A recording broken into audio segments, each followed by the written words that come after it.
윤영호 전 통일교 세계 본부장에 대한 결심 공판이 마무리됐습니다. 윤 전 본부장이 최후 진술에서 통일교의 민주당 지원 의혹을 구체적으로 밝힐지가 관심이었지만 구체적인 언급은 없었습니다. 자세한 내용 장현주 더불어민주당 부대변인, 윤기찬 국민의힘 법률위 부위원장 두 분과 함께 이야기 나눠보겠습니다. 안녕하십니까? 어서 오십시오. 일단 윤영호 전 통일교 세계 본부장에 대해서 마지막 이 얘기는 했습니다. 특정 정당에만 접근한 것처럼 보이는 것이 굉장히 당혹스럽다라고 얘기를 하셨어요. 근데 이 부분이 여러 보도에서 나왔지만 통일교 측에서는 국민의힘뿐만 아니라 민주당 인사에게도 지원한 것이 있다라는 이 부분 때문이었습니다. 일단은 오늘 여기에 대해서 특별하게 이름을 밝히진 않았지만 민주당 입장부터 먼저 듣겠습니다. 어떻게 들으셨습니까? 오늘 사실 결심 고판이 주목이 됐었던 것은 윤영호 전 본부장의 구형이라든지 혐의 이런 부분도 주목이 됐었지만 그것보다는 민주당 측 정치 인사들에게도 관련된 청탁이나 접촉이 있었다. 결국 실명이 언급되지 않겠느냐 이 부분 때문에 오늘 많은 언론의 주목이 있었습니다. 그러나 결국 윤영호 전 본부장이 오늘 결심 공판의 최후 진술에서 관련된 실명을 언급하지는 않은 것으로 보이는데요. 이 부분은 사실 여러 가지 방향으로 해석해 볼 수 있을 것 같기는 합니다. 아마 일각에서는 압력을 느낀 것 아니겠느냐 이런 판단도 있지만 제 개인적인 생각으로는 사실 이런 압박 이런 것보다는 결국에는 실명을 언급할 수 있을 정도로 어떤 구체적인 어떤 의혹이라든지 이런 정황들이 없는 것이 아니겠느냐 이런 판단도 일부 해볼 수 있을 것 같고요. 또 한 가지는 결국 지금 실명을 언급한다라고 하더라도 앞으로 수사가 예정되어 있는 상황이기 때문에 여러 가지 지금 오늘 최종 결심 단계에서 최종 진술로 이런 이야기를 하는 것이 적절한지 이런 부분에 대해서 아마 고민이 있었던 것 아니겠느냐라는 생각 듭니다. 네, 일단 실명을 밝힐 것처럼 얘기하다가 막상 밝히진 않았는데 압력 부분은 아닐 수도 있다, 다른 의미일 수도 있다라고 이야기를 해주셨거든요. 어떻게 들으셨습니까? 근데 저는 못 밝힌 걸 수도 있죠. 왜냐하면 원래 밝힐 것이다라는 그 예고가 많이 있었잖아요. 그럼에도 불구하고 밝히지 않은 부분은 이제 대통령께서 그 종교 관련돼서 발언을 굉장히 신중하게 하셔야 됨에도 불구하고 사실은 이제 엄중하게 처리하라 해산까지 운운하고 재산 문제까지 언급을 하고 계시니까 사실 이제 피고인 입장에서 보면 그 집권자의 그런 말씀이 재판 과정에도 영향을 미치는 것 아니냐 이렇게 본인들은 어떤 불안을 느낄 수 있는 거예요. 그래서 변호인 보면은 네. 변호인이 특정 정당에만 접근한 걸로 보이는 것이 좀 당황스럽다 이렇게 하는 경우는 거의 없거든요. 아하. 왜냐하면 A 정당이든 B 정당이든 정치인에게 만약에 부정청탁을 한다든가 아니면 정치자금을 주는 것 자체는 그건 다 똑같이 문제가 있는 거예요. 그런데 특정 정당에 한해서 준 것처럼 보여서 당황스럽다 이렇게 하는 것은 양형에 상당히 영향을 미칠 걸로 본인들은 우려를 했고 그 우려가 반영된 이 변론이 아닐까 저는 개인적으로 이렇게 봐요. 변호인이 이렇게 얘기 안 하거든요. 그렇다면 더 나아가서 피고인도 그런 인식을 갖고 있었던 것 아닌가. 사실 내가 또 여기서 이 구체적인 민주당 관련된 분들에 대한 이름을 밝히게 되면 나의 양형에 큰 해가 되지 않을까 이렇게 겁먹은 게 아닐까라는 생각도 합니다. 예. 지금 두 분 다 이제 법조인 출신이시다 보니까 이렇게 변호인 자체가 당혹스럽다라고 이야기한 경우는 드물다라는 부분에 대해서 어떻게 들으셨는지요? 글쎄요, 이것이 이례적일 수도 있고 아니면 나름의 변론 전략에서 나온 이야기일 수도 있겠다라는 생각도 듭니다.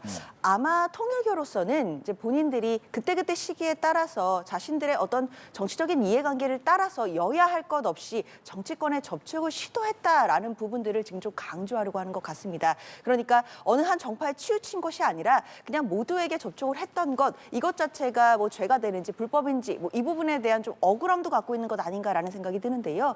그런데 통일교가 여야 할 것 없이 정치권에 접촉을 시도했을 수는 있는데 이 시도까지가 불법이다라고 볼 수는 없을 겁니다. 그런데 이 시도를 받아서 아마 그 정치인들이 어떻게 행동을 했는지 그리고 그 과정 속에서 어떤 대가성 있는 금품이 오갔는지 또는 불법적인 정황이 있었는지 이런 부분들이 훨씬 중요한 것일 거라고 생각이 들고요. 그렇기 때문에 앞서 특검에서는 그런 관련된 불법성 정황들을 인식을 하고 통일교와 국민의힘 간의 어떤 관계들을 수사를 해왔던 것이고 그 과정에서 권성동 의원이 구속돼서 지금 기소된 상황에 이른 것으로 보이거든요.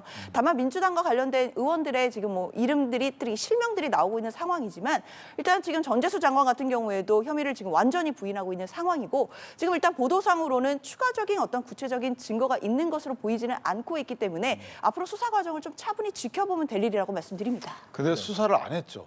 사실은 문제가 뭐냐면 권성동 의원도 당연히 부인하고 있고 펄쩍 뛰고 있어요. 그런데 뭐 수사를 통해서 뭐 여러 가지 그 증거가 부합하는지는 몰라도 어쨌든 구속 기소가 된 상태잖아요. 재판을 받고 있습니다. 근데 8월 달에 그런 윤영호 씨의 여러 진술이 담긴 조서가 작성이 됐고 그다음에 그 이후에 아무런 조치가 없어요. 보통 그런 첩보가 있게 되면요. 첩보 확인 절차를 거칩니다. 그래서 이걸 입건전 조사라고 하는데 입건전 조사를 해서 만약에 문제가 있으면 입건을 해가지고 수사를 진행하는 거고요. 네. 문제가 없으면 종결하는 건데 그런 조치 없이 오다가 11월 달에 입건전 조사를 해요. 11월 달에 소위 내사를 시작합니다. 그러면은 그 당시까지는 아무런 조치를 안 했다는 거잖아요. 수사 자체, 조사 자체를 안 했다는 겁니다. 그래놓고 지금 와서 이거 전재수 의원에 거명되고 있는 이런 분들에 대해서 증거가 없다라고 하는데 증거를 수집할 상황이 아니었고 수집을 안 했어요. 지금의 경찰에 이첩을 한 거잖아요. 자, 이런 것들이 굉장히 이례적이다. 따라서 오죽하면 피고인의 변호인이 우리 한쪽 정당에만 접촉한 게 아니다. 이렇게 당혹스럽다라고 그런 취지의 본인의 변론을 하겠습니까? 이건 뭔가 비정상적인 수사를 해왔던 것이죠. 네. 그렇다면 혹시 추후라도 이렇게 이른바 실명 언급 가능성은 있다고 생각하시는지? 일단 뭐 앞서 뭐 속보로 나왔는데요. 뭐 일단 경찰이 관련돼서 국수본에다가 지금 수사팀을 구성을 했다라는 것 아니겠습니까? 관련해서 특히 민주당 의원들과 관련해서도 만약에 통일교와 접촉이 있었고 그것이 불법적인 정황이 있다라고 한다면 당연히 수사를 통해 드러나야 된다고 생각합니다.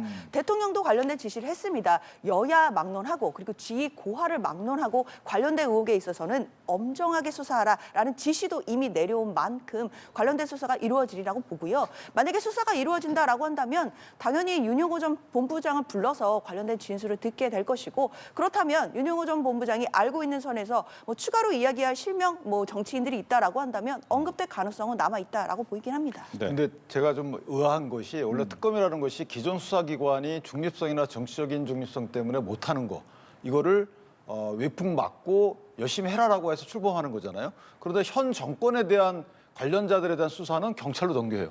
그리고 전 정권의 죽은 권력에 대한 수사는 지금 여기서 해요. 윤석열 전 대통령에 대한 공직선거법 위반 사건이 있습니다. 그 사건 관련돼서 원래 그 민중기 특검이 이거 원래 우리 수사 범위가 아닙니다라고 해서 경찰에 이첩을 했어요. 넘겼다가 최근에 다시 갖고 왔어요. 그거는 갖고 오면서 이건 왜 넘기죠? 그러니까 이게 특검의 기준이 뭔지 도저히 이해하기가 어렵고 정말 그렇다면 민주당이 떳떳하면 민주당에서 법을 개정하면 돼요. 특검법 개정해서 수사 범위에 민주당 의원들 이 부분도 살짝 넣어주면 됩니다. 그러면 깨끗이 해결될 일을 왜 경찰로 넘기고 경찰을 저희가 불신해서가 아니고 실제 일반적 가능성을 보면 경찰과 검찰은 민주당이 주장해왔던 것처럼 권력의 손을 탈 가능성이 크다 이렇게 의심해왔던 거잖아요. 그러면 특검에서 수사하는 것이 맞겠다. 그럼에도 불구하고 넘긴 것 자체 굉장히 이례적인 거죠. 네. 결국 이 그렇기는 부분 한데 예. 김건희 특검법 자체가 일단 수사 대상으로 규정하고 있는 16가지에 대해서 아마 특검 나름대로도 고민이 있었을 것이라고 보이고요. 특히 뭐 윤영호 전 본부장이 뭐 민주당의 어떤 인사들과 뭐 관련 접촉이 있었다라는 진술을 했다라고 하더라도 이것이 특검의 수사 대상인지 여부에 대해서 아마 내부적인 검토들이 있었을 것으로 보입니다. 그리고 현실적으로 지금 특검의 기한이 수사 기한이 이번 달 28일이면 끝나는 지금 상황이거든요. 아마 시간적인 부분에 있어서도 현실적으로 수사 역량을 어디에 집중해야 되는지 이런 부분에 대한 고민이 있었을 것으로 보이고 만약에 이 사건이 수사 대상이 아니다라고 한다면 당연히 국수본에 이첩할 것이다라고 아마 내부적으로 생각했을 것이고 그렇게 이첩이 이루어진 것 아니겠느냐라고 생각합니다. 예. 즉 이 부분은 이야기해 주신 것처럼 국가수사본부로 넘어갔어요. 근데 문제는 이 부분에 대해서 특별 전담수사팀을 편성했다라고 이야기를 했는데 그럼 수사의 첫 단추는 어떻게 끼워야 됩니까? 윤영호 씨를 불러서 조사하는 거죠. 윤영호 씨를 불러서 조사하고 그다음에 특검에서 윤영호 씨의 진술이 이미 기재가 돼 있고요. 그럼 받아가지고 다 검토할 겁니다. 그다음에 특검에서 재판정에 녹취록을 제출한 게 있어요. 이게 믿을만하다라고 해서 그 제출된 녹취록을 분석하면 될 것인데 여기에 전부 다 들어있거든요. 그래서 이것만 분석을 하더라도 수사 방향은 정할 것이고 일단 중요한 것은 수사 방향을 정하는 것도 정하는 것이지만 빨리 해야 됩니다. 공소시효가 얼마 안 남았고 네. 아까 어떤 변호사님 말씀하시던데 실제 특검법 부칙에 보면 공소시효 정지 규정이 있다는 겁니다. 그러면 정지 규정이라고 하면 입건해가지고 수사가 시작이 돼야 정지되는 건데 입건조차 안 했잖아요. 그럼 어떤 오해가 있냐면 공소시효 때문에 입건 안 하고 있다가 이거 뭉갠 거 아니야? 이런 식의 오해가 있을 수 있는 거예요. 그다음에 경찰로 넘겼습니다. 그 경찰 수사하고 나서 국가수사본부는 기소권이 없어요. 그럼 다시 또 어딘가로 가야 돼요. 검찰로 가든 공수처로 가든 어딘가를 가야 됩니다. 그럼 그 시간이 얼마나 걸리겠습니까? 그러니까 이게 부실 수사가 될 수밖에 없다는 거죠. 그 사이에 기소를 해야 되기 때문에 그 부실 수사를 부추기거나 방치한 그런 혐의가 특검에 있다는 거예요. 그래서 이 부분은 저희가 그냥 특검이 실수했나 보다. 그다음에 뭔가를 확인 못했나 보다 이렇게 보기에는 너무 이례적인 상황이 연속되고 있기 때문에 그 부분에 대해서는 한번 그 특검에서도 특별검사가 자체 점검을 해볼 필요가 있겠다 최소한 네. 이 생각은 듭니다. 즉 2018년부터 19년 정도가 금품을 줬다라고 하는 시간인데 여기 정치자금법 위반 혐의의 시효는 7년. 그러면 거의 5년 정도에서 6년 사이가 된단 말이에요. 즉 이 부분이 아까 이야기해 주신 것처럼 결국 시효 만료되면 흐지부지 되는 거 아니냐? 이건 어떻게 해석을 해야 됩니까? 일단 지금 윤영호 전 본부장이 뭐 금품을 전달한 시기다라고 주장되는 시기로 봤을 때는 만약에 정치자금법 위반 혐의를 적용한다라고 한다면 공소시효가 7년이기 때문에 공소시효가 지금 다가오는 것만큼은 분명한 사실인 것 같습니다. 그렇기 때문에 지금 급하게 경찰에서도 수사팀을 구성한 것으로 보이고 대통령도 엄정 수사해라라는 지시를 지금 내린 것으로 보이거든요. 당연히 공소시효가 얼마 남지 않았다라고 한다면 더더욱이나 신속하게 수사를 해야 될 것으로 보이는데 다만 이것이 혐의에 따라서 만약에 뭐 대가성이라든지 이런 부분의 요건들을 뭐 포착할 수 있는 정황이 있다라고 한다면 제명 자체가 정치자금법 위반이 아닌 뭐 뇌물죄라 이렇게 바뀔 가능성도 있습니다. 만약에 그렇게 되면 또 공소시효 문제가 또 자동적으로 연장될 수 있는 가능성도 있기 때문에 그냥 만연히 뭐 공소시효 때문에 수사를 못할 것이다 이렇게 보는 것은 아직은 무리가 있다라고 보이고요. 일단 수사팀이 구성이 되었기 때문에 수사팀이 뭐 윤영호 전 본부장을 비롯해서 관련된 부분들을 특검으로부터 사건을 받은 후에 어떻게 수사를 하는지 이런 부분들을 좀 지켜보면 된다고 생각합니다. 근데 저희가 이거는 이제 가볍게 볼 여지가 보면 안 되는 것이 공수처장도 저희가 기소를 했잖아요. 네. 뭔가 직무유기 비슷하게 해서 기소를 했단 말이에요. 근데 지금 특검의 이 행태는 뭐가 문제냐면 변호사님 말씀처럼 빨리 수사해가지고 기소를 하면 되는데 수사 기간이 어느 정도 보장이 돼야 돼요. 그렇지 않고 3, 4개월 만에 수사를 한다는 말은 부실 수사가 된다는 의미고 공범 한 명이라도 기소가 돼야지만 공범 기소된 해당 다른 공범들은 공소시효가 정지가 되는 건데 공범 한 명을 기소하려면 수사를 똑같이 해야 되는 거죠. 만약에 한 명, 윤영호 씨에 대해서 민주당 한 명이라도 누군가에게 정치자금을 줬다는 부분을 기소에 넣었으면 정지가 될 텐데 그걸 안 넣고 사건보로 부여까지 안 하고 몇 개월 그냥 지나온 거예요. 그러면 수사할 수 있는 기간이 적게 되면 수사 범위가 적게 되고 그러면 증거를 못 찾았을 텐데 네. 어떻게 특수분이 저걸 다 하죠? 저는 그게 같은 수사기관에 서로 간에 그 수사의 본질에 대해서 알 텐데도 불구하고 저렇게 막연히 끌다가 지금에 와서 언론에 저런 문제가 불거지니까 부랴부랴 넘긴다.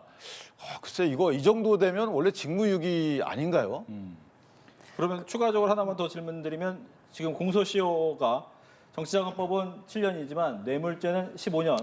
아니 그렇진 않아요. 네. 이제 7년 뇌물죄로 의율된다 하더라도 특가법에 뇌물이 되지 않으면 거의 7년일 거예요. 아하. 그러면 의미가 없을 수 있겠군요. 없어요. 그러니까 네. 특가법에 뇌물로 가면은 제가 10년으로 알고 있거나 더 많으면 15년까지 가는데 따라서 이제 물론 이제 변호사님 말씀처럼 그 부분은 저희가 구간을 정해봐야 되지만 네. 그러나 이제 공소시효가 남았는지에 이런 문제도 있지만 공소시효에 쫓겨서 수사를 소홀히 할 수밖에 없는 이게 더 문제인 거죠. 그러니까 어떻게 보면 경찰청의 그 중대범죄수사관은 이 사건을 떠안은 거예요.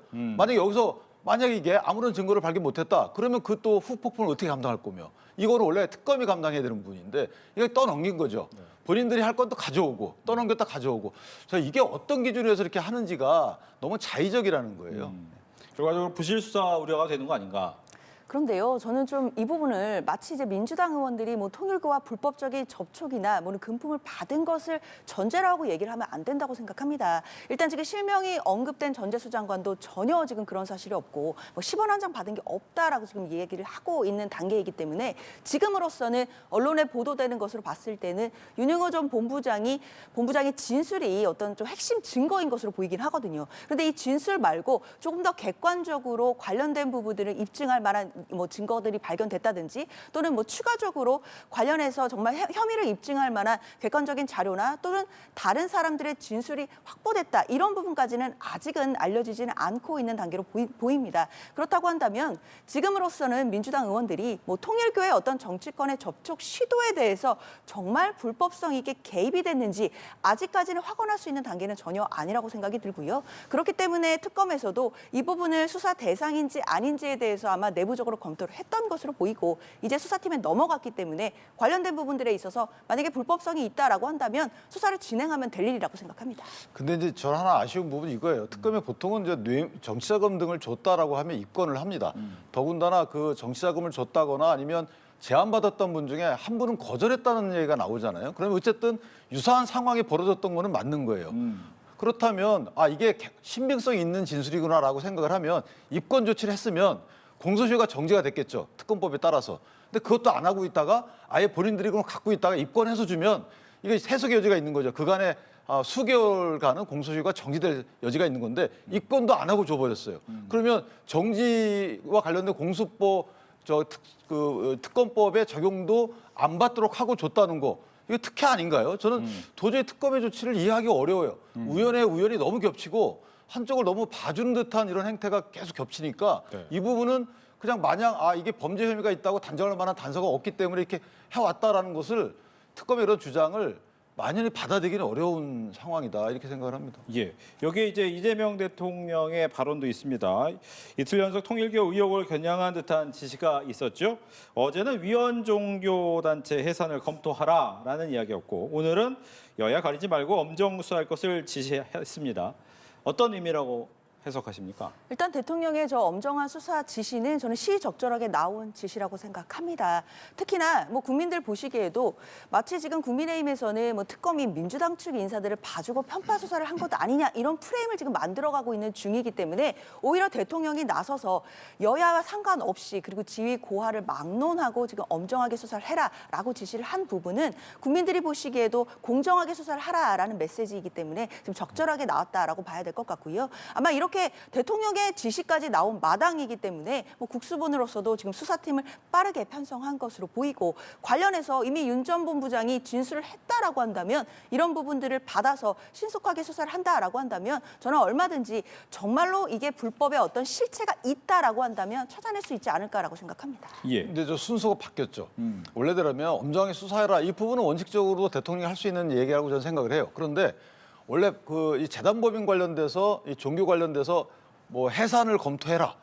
이 부분은 하면 안 되는 거죠. 왜냐하면 수사를 해가지고 기소가 돼서 형이 확정이 되고 사실관계가 확정이 되면 그걸 터잡아가지고 해산 여부를 검토하는 것이 맞는 것이지. 아니 사실관계 확정 관련된 재판도 아직 마무리가 안 됐는데 행정부 수반인 대통령이 이거 해산 검토해라 이게 앞뒤가 안 맞는 거잖아요. 그러니까 대통령이 인지하고 있는 것은 믿고 계신 거라고 뿐이 저희가 알 수가 없는 거잖아요. 기소 단계에 불과한데 재판이 진행 중인데 그게 사실이야 이렇게 단정하고 해산을 검토해 이렇게 하는 거는 너무 부적절하잖아요. 그러니까 앞뒤가 안 맞는 거고 뭔가 순서가 바뀐 느낌이 있다. 그래서 제가 국민의힘 일각에서 얘기하는 듯이 윤영호 씨의 그 입을 막으려고 한 거 아니야? 그러려고 말씀하신 거 아니야? 이런 오해가 충분히 생길 수 있는 공간을 대통령이 열어주신 거예요. 네. 그럼 이게 추가적으로 하나만 더 질문드리면 국민의힘 입장에서는 즉 민주당이 계속 얘기하는 것이 위헌정당 심판 얘기를 하지 않습니까? 이것과 관련이 됐다고 보십니까? 저희 정당 위원정당이요. 네, 위헌정당 뭐 해산. 거기까지야 또 연결시키지는 않겠지만 사실 종교 재단의 해산 문제는 신중히 해야 되는 거죠. 네. 저희가 물론 뭐 신천지나 여러 가지 예에서 판례도 있지만 종교 단체와 종교 재단은 또 분리돼서 봐야 되는 부분이 있고. 그러니까 어떤 위법 행위를 했다고 해서 그게 해산으로 이어지는 건 아니고 위법 상태가 지속되고 이게 공익을 위해서 그걸 방치하면 안 되는 지경에 이르렀을 때 네. 해산하면 그 지속을 막을 수 있기 때문에 해산하는 거예요. 제재로 해산하는 게 아니고 공익 침해 행위를 중단시키기 위해서 해산하는 거거든요. 그럼 이 사안과는 상관이 없는 거죠. 따지고 보면. 네. 근데 대통령께서 그럼에도 불구하고 저렇게 강하게 말씀을 주시니까 그럼 뭐 목적이 딴 데 있는 거 아니냐라고 충분히 오해가 가능한 거고 예. 더 나아가면 말씀 주신 대로 이게 마음 먹으면 이것도 해산 저것도 해산할 수 있는 거야. 이런 식의 어떤 국민의 힘에 대한 방향을 제시했다. 이렇게 오해 살 여지도 있는 거죠. 따지고 보면. 예, 박수현 민주당 수석 대변인은 민주당 인사가 불법적으로 연관돼 있으면 수사하고 결과에 따르기만 하면 된다라고 했고 좀 전에 이제 제가 질문드린 부분은 장동혁 국민의힘 대표가 그 종교단체가 위법이어서 해산돼야 된다면 민주당이 오히려 해산돼야 된다라는 이야기 때문에 한번 질문을 드렸던 부분이니까 같은 대답을 듣겠습니다. 일단 대통령이 말씀하시는 가장 큰 축은요, 헌법 정신을 존중하자는 겁니다. 우리 헌법에는 정교 분리 원칙이 명확히 규정되어 있습니다. 그런데 만약에 종교단체에서 정교 유착을 시도했다면 이런 불법적인 시도에 대해서는 뿌리를 뽑아야 된다라는 것이 저는 대통령의 생각이라고 그렇게 받아들이고 있습니다. 그렇기 때문에 더 강하게 그 법인에 대한 해산 이런 부분에 대해서도 검토하라라는 구체적인 지시들이 내려왔던 것으로 보이고요. 그렇기 때문에 마찬가지의 결에서 수사를 엄정하게 해야 된다. 특히 여야 막론하고 지위 고하를 막론하고 수사를 엄정하게 해라라는 지시도 마찬가지로 이제 종교단체가 정치권에 유착하려고 하거나 또 이런 헌법 정신을 위배되는 정교 유착의 어떤 시도가 있다라고 한다면 이번 기회에 반드시 뿌리를 뽑아야 된다라는 대통령의 강한 의지를 지금 보여주는 것이라고 생각이 들거든요. 여기에 대해서 정치권에서 여러저러한 해석을 다는 것은 저는 옳지 않다라고 생각이 들고 결국엔 대통령은 헌법을 수호하는 대통령의 그런 책무로서 헌법 수호 정신을 이야기하고 있다라고 말씀드립니다. 네. 김건희 특검팀이 윤 전 본부장에게 징역 4년을 구형했다는 소식까지 전해드리면서 장현주 더불어민주당 부대변인, 윤기찬 국민의힘 법률위 부위원장 두 분과의 대답은 여기까지 하겠습니다. 오늘 얘기 잘 들었습니다. 고맙습니다.